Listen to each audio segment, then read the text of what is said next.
Hi, it's Matt with DIY Pool Fence and LifeFence.com. Today we're going to take you through the do-it-yourself installation of a Sentry Safety pool fence.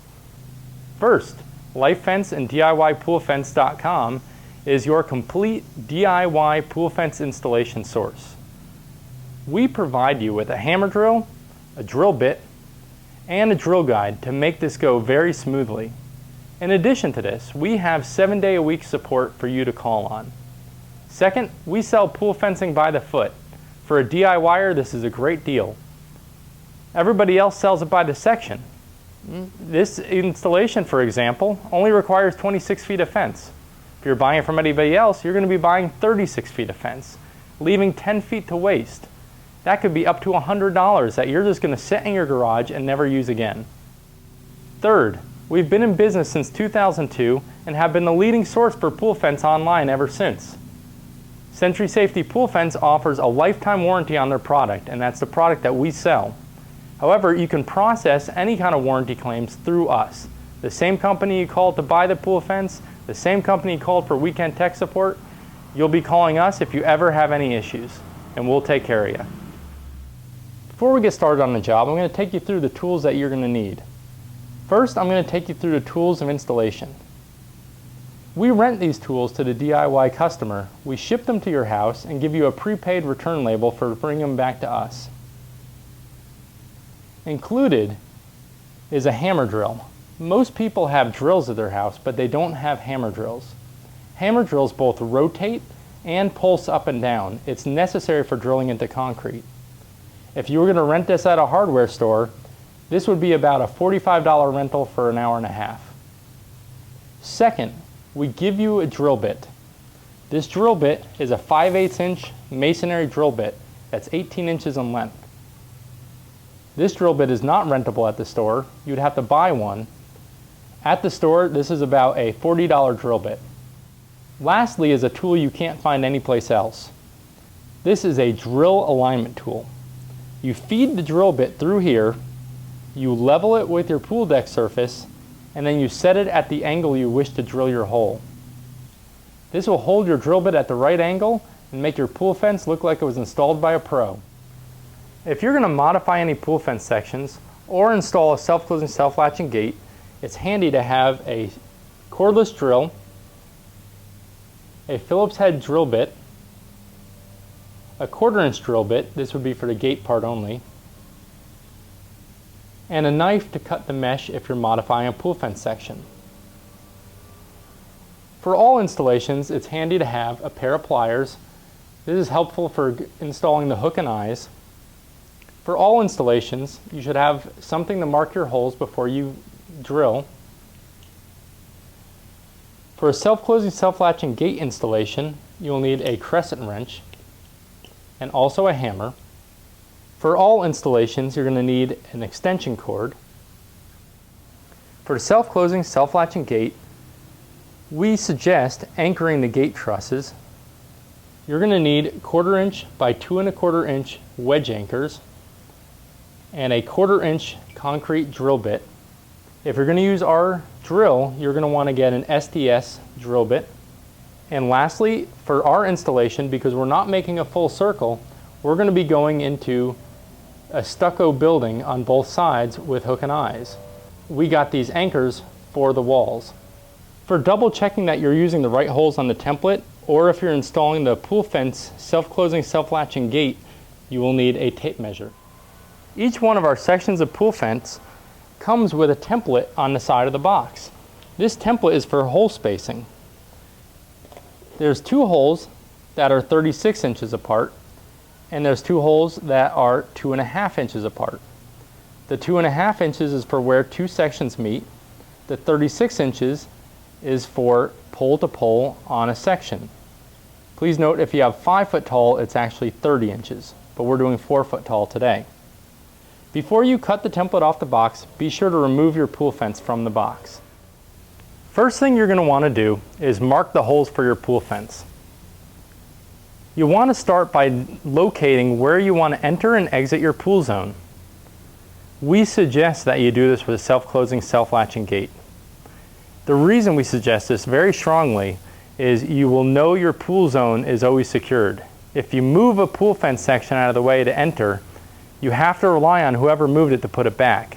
The self-closing, self-latching gate is a sure way to know that you're always secure. We have two different options for gates, which you'll see later in this video. Now that we know we want to enter somewhere near these stairs, we can plot out the best way to do the fencing. From our wall, we've decided to come out 3 feet. So we're first going to mark a pool fence section of 3 feet. This is because the pole is already attached to the fence at the 3-foot mark. So rather than marking the gate first and making a modified section to go to the wall, we're going to come out 3 feet, use a non-modified section, put a gate, and then come off with pool fence the remainder of the way. When starting a fence against a wall, you want to use the 2.5-inch spacing to come off the wall. However, keep in mind the wall is not flexible. Normally you have 2 poles next to one another, which they both lean in towards each other to create tension. So you're actually going to want to have the entire hole of the template up against the wall and then mark your first hole. One thing that is important is if you have a point of reference, here we have a drain line, you want to take measurements from the holes to make sure you are staying in equal distance from the drain line. We're using the template again for the gate section. The trusses have 2 poles and they are 2.5 inches apart from each other. Next, from outside hole to outside hole of the gate trusses is 35 inches. I'm measuring from the 1-inch mark, so I'm going to go out to the 36-inch mark. This is to be more accurate than using the end of the tape measure. From your second outside truss hole, you can use the template again to measure 2.5 inches in, still ensuring you're the right distance from the mark you're using for a straight fence, and mark your hole. Then slide down and mark the other direction for the first pole of the pool fence. Now we are starting to mark a full 12-foot section. We're going to use the template and keep sliding it down, marking 36 inches. There's 5 poles per 12-foot section.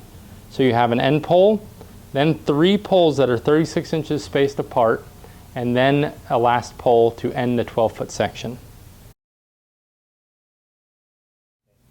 We are now in the last hole of this 12-foot section. As we mark this, we can go ahead and mark the beginning of a new 12-foot section. One thing you'll notice is every place there's a pole, you can then change angles that you're coming off that pole. So even though we came into this section on a straight line with our previous fence, we now want to change direction so we can go over to this pillar. So all you do is pivot the template on that pole and move the template off in a new direction. The fencing is mesh. It will work the exact same way. Everyone's heard the saying, measure twice, cut once. Now's a great time to go back and double check that all your measurements are correct. Just run a tape from hole to hole where there's supposed to be 36 inches. On the gate, run a tape from outside hole to outside hole of the trusses. Make sure it's 35 inches. In between each section, center hole to center hole, make sure it's 2.5 inches. Now I'm going to go along the line and just double check. Also, count up your holes. Make sure you actually have 5 holes for the section. If you have 6 holes before you have the start of a new section, then you know you're about to drill wrong because you don't have enough. One thing to ease your mind though, this is a very DIY product. If you do make a mistake, it's not the end of the world. There's solutions for just about everything. You can add mesh to a section to make it longer with an additional pole. You can move a pole in if one of your measurements is off. You need to make the fence tighter. So there are solutions. Don't sweat it, but as always, measure twice, cut once.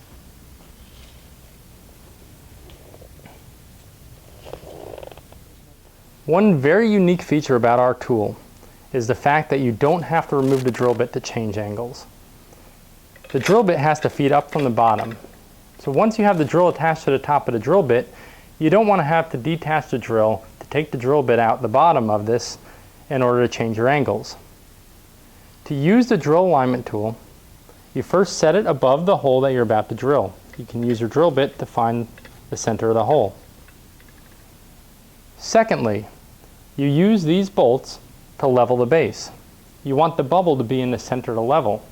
By turning the bolts, you change the angling of the base and place the bubble in the center.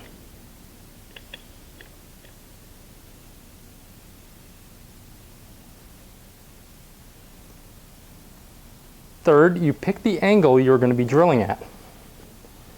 If you're on a straight run of fence, meaning the fence comes into the post at the same angle that it comes off the post, you're going to be using 0 degrees. If you're changing directions coming off that post from the mesh coming into it, less than 90 degrees, you will angle 2.5 inches away from the turn. This I'm going to demonstrate a little bit later on in installation. If you have an end post that's meeting up with another fence section, you're going to angle the two posts 2.5 degrees towards each other. This means the top of the posts are going to be closer than the bottom of the post to each other. This is to retain tension on the fence. In this case, we are drilling the end post of the fence that goes up next to the self-closing, self-latching gate. You want to drill this 5 degrees towards the self-closing, self-latching gate. This means the top of the post is going to be closer to the gate than the bottom of the post. This is to relieve the pressure the fence is going to put on the gate. Pressure on the gate pulling away from the latch may make it so that the latching mechanism does not consistently latch with the gate. To change our angles, we have this unique guide. The guide has a hole pattern on the inside. The hole pattern is for 0, 2.5, and 5 degrees. In order to utilize this, you loosen the wing nuts and slide the bolts in position so you can change your angle.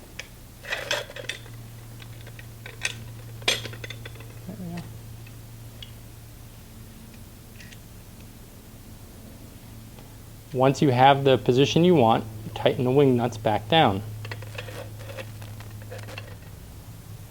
When drilling the hole, you want to drill down 4 inches. A lot of times you will actually go out the bottom of the pool deck.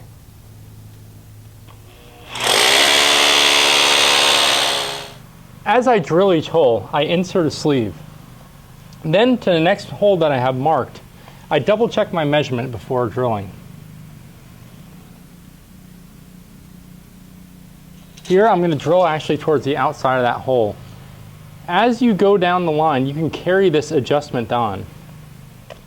Here we have an angled hole. This one's going to be at 2.5 degrees. The reason why is this pole has the mesh coming in at this line from the previous. However, when we leave this pole, it's going to come off this way. So we have a slight turn in our pool fence direction. We're angling at 2.5 degrees away from the turn, so it's going to be leaning this way. This is so that we have tension at the top of the fence.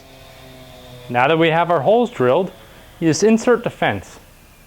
The first time you insert the fence, you want to start at one end, put the pole in, and pull tightly to the next one.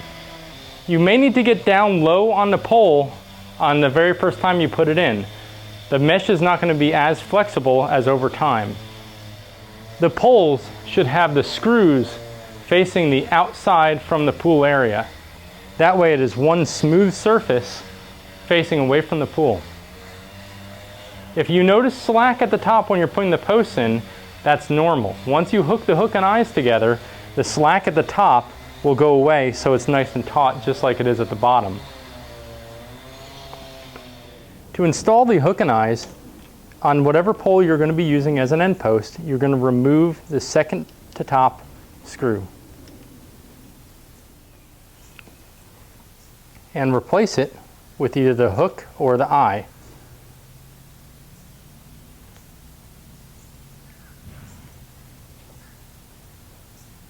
Here's where a pair of pliers comes in handy. Then you're going to latch the hook and eyes together. Ensure that the spring-loaded gate is fully extended. We also sell padlocks that you can put in these two holes so no one can take down your fence without your permission.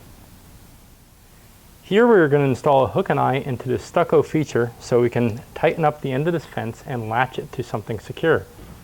This is because we're not making a full circle around our pool. I'm going to use my same hammer drill. I went out and bought the size drill bit that was needed for the anchors that I'm going to be using in the wall.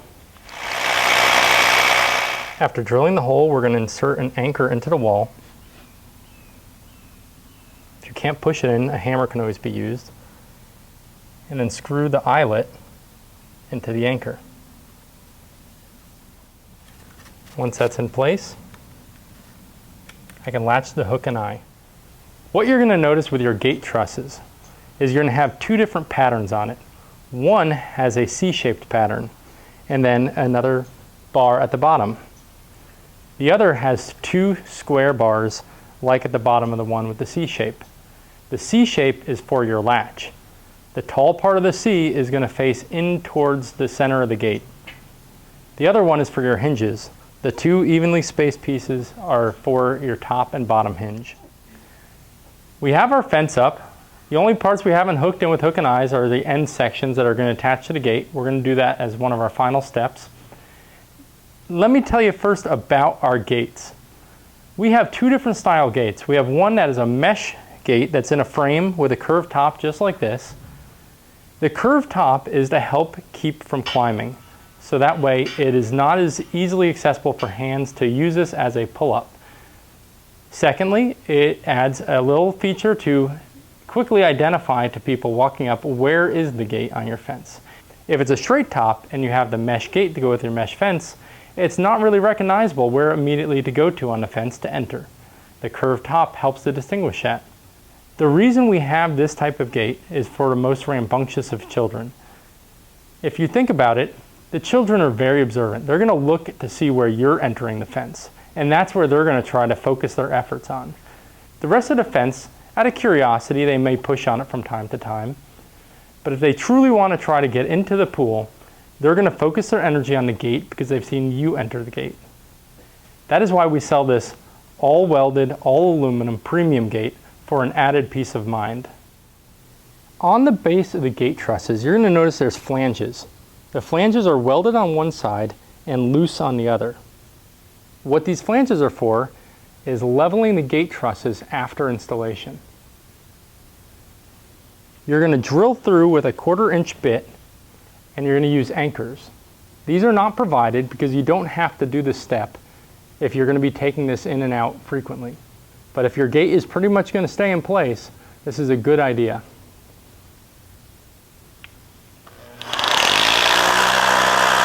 The way a wedge anchor works is you already have the hole drilled through what you are going to be attaching to the concrete, and you take the wedge anchor with the nut on top and insert it into the hole. Then you hammer the wedge anchor down into the hole.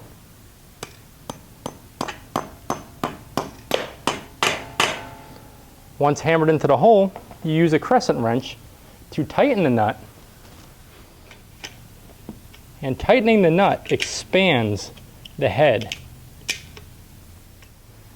We're going to latch the hook and eye to the truss of the gate. Since this truss can go multiple directions, they don't pre-drill 4 holes depending on which way it's going to be. They let you drill the hole yourself with an 1/8 inch drill bit. This is actually a 1/4 inch screw, but because we're going into a thinner wall aluminum, we're doing an 1/8 inch so that way the threading has something to grab onto. First, you're going to install your hinges onto your post.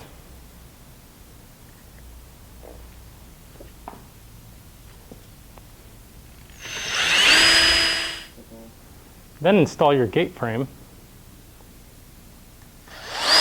onto the hinges. The top bracket you're going to put as high up on the C as possible.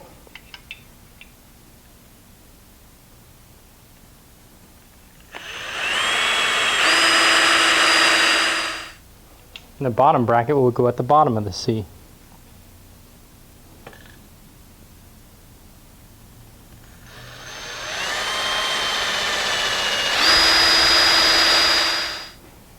Then you'll slide the Magna latch on.